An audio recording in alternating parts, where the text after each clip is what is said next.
During coffee break, I was talking to Liz, and I said, you think this is going okay? She says, yeah, there's lots of conversation happening. And as we were in the fellowship room over there, I could hear everybody kind of chatting, and I think that's really good. I think this is stimulating a lot of thought for us. The second part of our time together, this second presentation, came from a conversation we had as a planning team. And we said we want to do a deeper dive in terms of the CRC connection.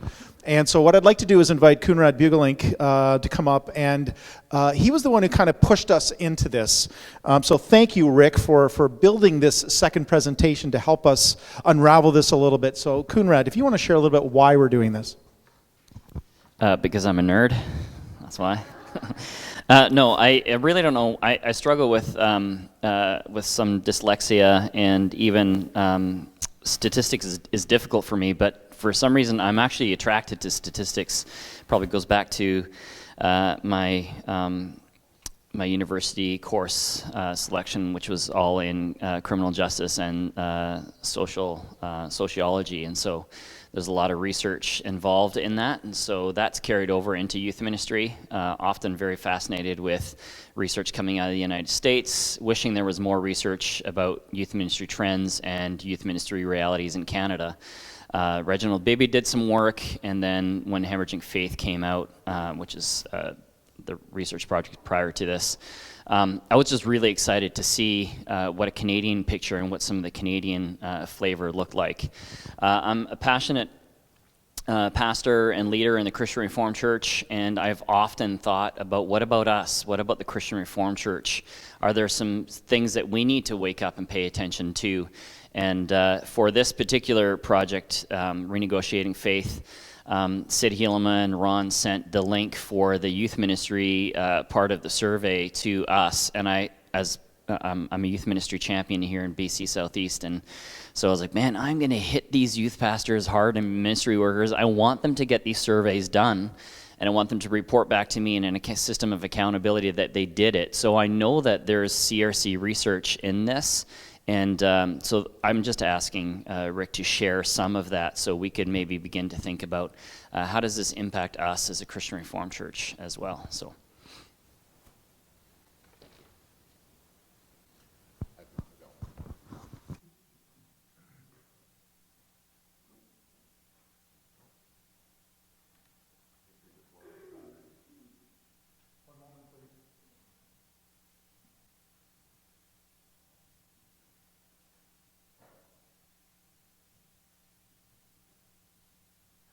Is that working? Okay. In my first presentation, I mentioned that we did 2 surveys. And so the first survey was with young adults themselves, and the second was with ministry workers. And most of my first presentation focused on the data from the young adult surveys. And so now, because I've been asked to give a presentation on that, I'm going to talk about the ministry workers survey. So we collected this data in 2018, and the way that we did it is we asked our denominational partners, like the CRC, to help us to recruit participation with youth ministry workers. And so we had 1,570 responses, of which 71 of them were from Christian Reformed ministry workers. And just a word of caution, 71 is still a pretty small sample size, so just be careful about how you use the data, right? There should be some caution with that. So we're going to be comparing the CRC numbers alongside the rest of the sample. And so on each slide you're going to see 2 pieces of data. On the left-hand side, you're going to see the CRC data. On the right-hand side, you're going to see the data for everyone else who completed the survey. And I've broken this presentation down into 4 parts. By the way, this is going to be about half the length of the first one, so if anybody's sort of nervous about seeing a lot of stats, it won't last that long. It won't be too painful. We're going to do some discussion about who's in the sample. Then we're going to talk about a plan to connect, not the plan to protect, but a plan to connect, whether we have that. We're going to look at mentoring and then professional development and networking. So the first thing, we're going to look at who's in the sample.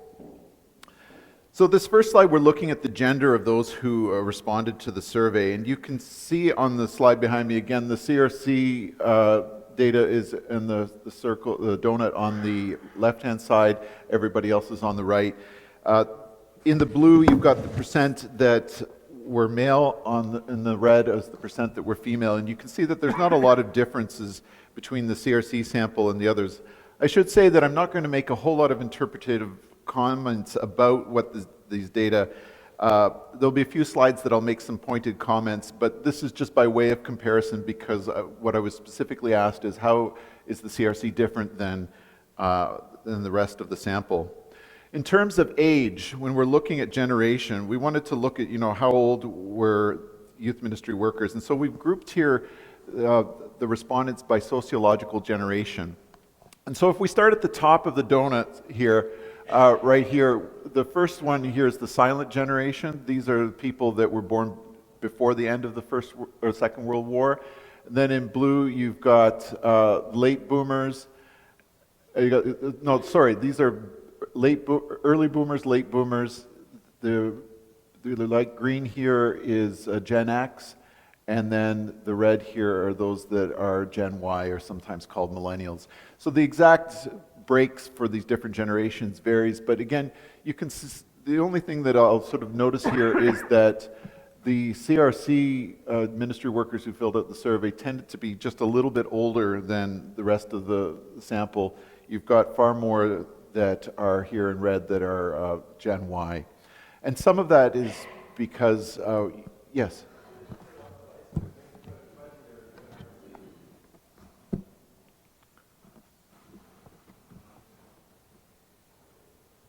Thank you. Okay. And by the way, if you're interested in this, Ron DeVries has all of these slides and he's happy to share them with you. So if you want to get these slides later on, just please contact Ron and he'll get them to you. When we look at the years of experience of those that are in ministry, again, starting at the top of the donut here, in green we have those with 0 to 5 years experience, in yellow those with 6 to 10, red those with 11 to 15 years experience, light blue 16 to 20, and then dark blue 20 years of experience or more. And you can see that there's not a lot of difference here in terms of the distribution of the years of experience of those in ministry. If we look at the primary ministry setting, and this is how it breaks down, and there's a little bit of difference here, but again, starting at the top of the donut here, in green we have those whose primary ministry setting is a church, that's a local church. School setting is in red, campus ministry is in purple, community ministry is in yellow, camp ministry is in blue, and then administration is in pink and others in black. I just want to note that we didn't have any CRC respondents who indicated they were involved in a community ministry or a camping ministry, and there was a smaller share involved in campus ministry. So this would be the group here that's involved in community ministry, and in terms of camping ministry, it would be this blue here. So that doesn't mean that there aren't people in CRC, but not the ones that participated in our sample. I have some additional slides in a deck that's going to be available through Ron that looks at the intersection of some of these demographic variables, but I thought that the slides were a little bit too complex to just sort of whip by you.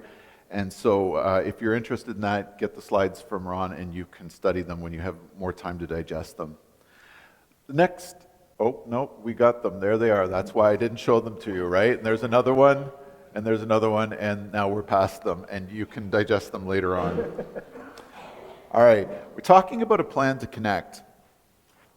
In the last presentation, we saw the importance of making connections with young adults with Next Christian Communities.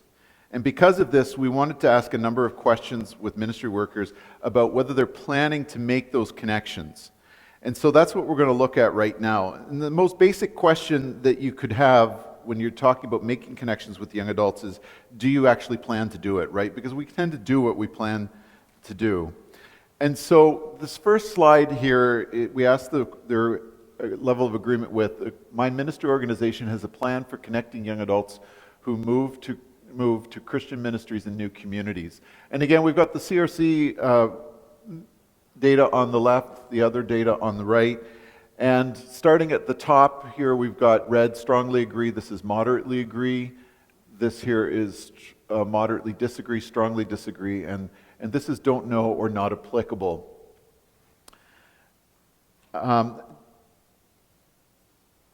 Let me just say a few words about this particular scale. So we've got an agreement scale here. Just a few words about desirability bias. Anybody know what desirability bias is when sociologists talk about it?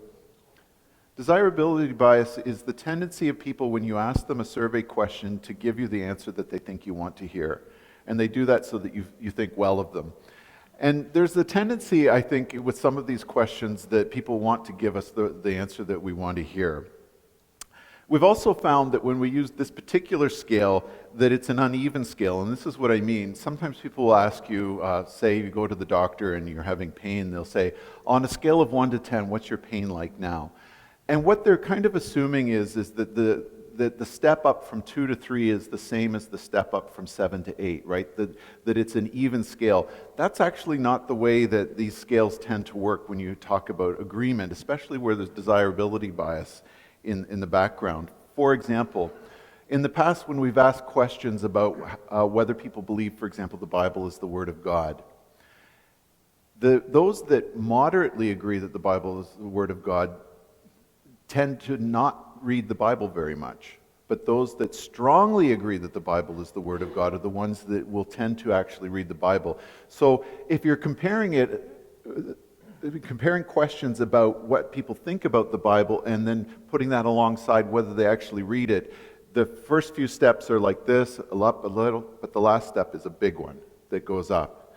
And I mention that because here we have another question where there's desirability bias, because we want our people to have a plan and they want us to think that they have a plan. So it may be that those that are just moderately agree they might be exaggerating a little bit about the robustness of their plan is what I'm saying.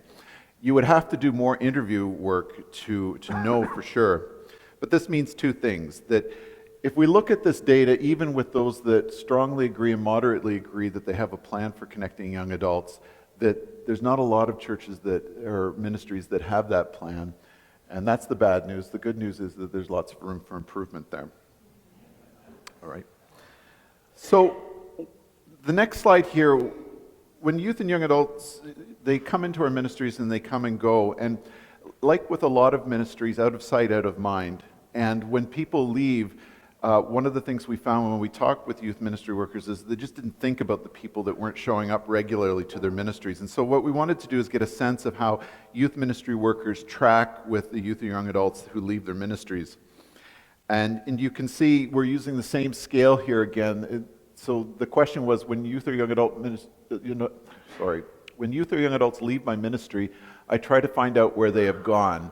And this is strongly agree, and this is moderately agree. And so this is fairly encouraging that they have a sense of where they've gone. They're a little bit less likely to say yes in a Christian Reform context than the rest of the sample, but still largely the same. Next, we wanted to get a little more specific. Knowing where they have gone, we want to know, do you have a sense of responsibility for them until they've been connected to another ministry? Because we found that it's so important that once they leave your context, that they get connected to another. And so here's the next slide. When a young adult leaves my ministry because of a move, my responsibility for them does not end until I've connected them with another Christian ministry. Again, this is the same scale.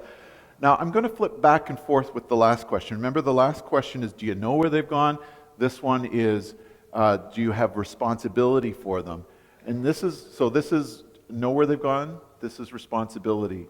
And you see that there's less that feel they have a responsibility for them after they've gone. They may know where they've gone, but there's a lower number think that they have some responsibility to help get them connected. Now, we're asking this of ministry workers, and ministry workers aren't the only ones that have responsibility for our youth and young adults, right? But it does beg the question that if they don't have the responsibility for making the connections, then who in your church does? Next thing we wanted to look at was after major life transitions, more specifically, are you following up with people? And we looked at this in two ways, when the people are starting a new job and when they're starting school. These are both major life transitions, and we know that getting them connected to a next Christian community within the first 4 weeks of a move or a move to school is a critical threshold. And so ask questions about how long it was after they started a new job or school before someone followed up to just see how they're doing spiritually.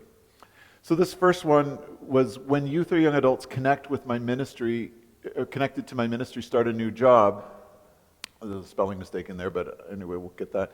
I intentionally connect with them to see how they're doing spiritually. And this is the first week after their start date. This is within 2 weeks. This is within 4 weeks. Within 4 months, not at all. And this is the group that thinks that it's not applicable. And you can see that most people are not making those connections after the start of a new job. Now, the next slide is going to be the same thing with the start of school. When youth and young adults connected to my ministry are entering university or college for the first time, I intentionally connect with them to see how they're doing spiritually. And I'm just going to flip back and forth and just pay attention to the red, yellow, and green, yellow, and red. And this is work, and this is school. This is work, this is school. And you can see that, especially among the CRC group, that they're more likely to follow up with somebody who has started a new job than somebody who started into a new school. Now, some of that may be because when you start a new job, you're not necessarily moving out of your congregation, right? And it may be sort of a follow-up of the idea that out of sight, out of mind. They're not in the congregation, so it's not my responsibility to follow up on them. But we know that this follow-up is critical. It's just so important. And so the question that I think that we should be asking here is, if we're not following up, then who is? Yes? Did they just separate us as people going to a Christian university versus a secular university as part of the follow-up? No, we didn't.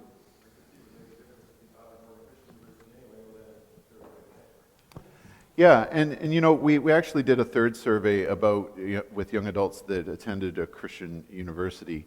And it is true that the people that go on to Christian universities generally land better with mentors. Just the environment encourages faith formation, and the outcomes in terms of faith persistence are generally better. But I don't think that we should take it for granted that that's going to happen. You know, what we found was just so significant is that they need to make a connection with at least one other person. And it's not, here's their contact information. It's more like, let's sit down and have coffee with them and let you meet them. I've heard of some people that if they know a young adult is going off to a university, they find a staff worker with a Christian ministry and they just drive there together and they have lunch together and they make that connection. And that makes it just so much easier. Or if you know of people in a community where your young adults are going and there's someone from your church, will they just meet them and help make that connection? I actually had a call just this week. There's a parent of someone that I know, and his daughter was at the University of Ottawa having a really hard time in first year, at this point in first year, making connections, and he knew that my son went there, and not trying to set them up or anything, right? But could he make connections for her with InterVarsity Christian Fellowship, where he knew he was part of the campus group? But that's so, and what he was saying is that she was too shy to make those connections herself, which just kind of is an illustration of the phenomenon that we're finding here. And don't assume that people were going to know somebody at the campus. It's just so important to make that connection for them. But you're right, Christian universities generally do a better job with this, but that's part of their mission to do that. Next, we'll look at mentoring. And we talked in the first presentation about the importance of mentoring, and these slides are going to kind of look at some questions we asked about the barriers to mentoring as ministry workers saw it. And part of mentoring is having spiritual conversations. And, you know, it's other conversations as well, but that's certainly part of it. And in our interviews, some of the ministry workers told us that they were actually uncomfortable having these conversations with young adults. They didn't know how to do it, or they felt inadequate doing it. So we wanted to know if that was kind of a common experience with ministry workers, or whether the people we talked to were just outliers. And again, This is same agreement scale, where in red you've got strongly agree, orange here is moderately agree, and then gray, light gray, moderately disagree, and then dark gray, strongly disagree. And the question is, I find it difficult to have one-on-one spiritual conversations with youth or young adults. And you can see that, happily, that most people either strongly or moderately disagree, but then there's still a group here, and these are our ministry workers that say, it's kind of a hard thing for me to have those kinds of spiritual conversations. And if we think about our desirability bias and the way that works with these questions, it may be that even those that are saying that they kind of moderately disagree with these questions are still kind of struggling with being comfortable having those kinds of conversations as well. We're all crunched for time, and we know that one-on-one mentoring relationships have the most impact in people's lives, but they're also very costly in terms of time. It's actually easier from a time efficiency standpoint to plan a big group event than it is to plan a bunch of coffees. And so we asked ministry workers, is it difficult to find time to follow up, or it is difficult to find time when a ministry colleague refers a youth or young adult to me? And you can see that there's a significant group here that either strongly or moderately agree that it's difficult for them to find time to do that. And so a hard question is, why don't some of our youth or young adult ministry leaders feel that they have the time for what is arguably one of the core parts of their jobs? What's competing with that priority to have those kinds of conversations? The next one is a similar question, but this time we're asking about the time to mentor those who are no longer an active part of their ministry. And so here the statement was, I do not have time to mentor youth or young adults who are no longer an active part of my ministry. And here you can see that this grows quite a bit. Here's strongly agree, this is moderately agree. And now it's over half say that they don't have time for that. But we found out in our research with young adults that having the continuity of connection was just so important. And so we're asking this of ministry workers, and we can't scale them to be everybody. They can't be a mentor to everybody. So whether they don't have time or others don't have time, the question is, how do we structure our ministry so that somebody has the time to follow up with them? We asked another question. It is hard to find enough mentors for youth and young adults in my ministry who want mentors. And we're asking again for the level of agreement. You can see that most people either strongly or moderately agree that it's hard to find those mentors. Now, keep in mind, the wording of this question is just for the youth or young adults who want mentors. Not all of them want mentors. And so that's a smaller subset. And this having a hard... So the question is, how do we talk about mentors, and why is it so hard for us to find those mentors in our congregations? Now, keep in mind that a number of people have kind of taken me to task and say, it's not about mentorship, it's about discipleship. And I think that Kunra was talking about a preference for another term. And that's fine. To some extent, I used the language of mentors because that's what the literature used, and it became a kind of a more theologically neutral term than discipleship that may be loaded in some communities. But the fact of the matter is there still needs to be some kind of relationship that goes on. And if it's hard to find them, how are we describing it? Are people convinced that it's valuable? Like, do they understand why? I was having a lot of conversations recently with Ron as we had a chance to get to know each other, and just think about the nature of our communities are different, right? It used to be that 50 years ago that you were part of your community and these were your people, and they were just always around. And the idea that you would have to work at meeting them to schedule that, well, that you didn't have to because they were just always there. And now we have people who are, you may not see people from your church throughout the week unless you intentionally try to do that. And so there's all kinds of ways of thinking about how life is different now versus how life was different then, and trying to make people understand that the things that you took for granted maybe when you were younger are no longer available to young people unless you're intentional. Plan to protect. you know, it's a sad reality that too often, and we hear these reports way too often, vulnerable youth or other vulnerable people have experienced abuse in the church. And to address this, most churches have put in place plans to protect vulnerable persons, and you know, one example of those plans is the Plan to Protect program. But a key feature of most of these plans is that no adult is ever to be alone with a vulnerable person. But of course, this has consequences for one-on-one relationships, right? How do you do that? And several of our ministry experts that we interviewed told us that vulnerable person protection plans made it difficult or near impossible for them to do mentoring in the way that they wanted to do that. Now, as you can see, we asked them whether they thought that it made it difficult to have mentoring relationships here, and about a third of ministry workers either strongly agreed or moderately agreed that it made it difficult. Now, this doesn't mean that we shouldn't do these protection programs. We should, but we should also do the mentoring, but it's going to take more work and more creative solutions to figure out how to do that.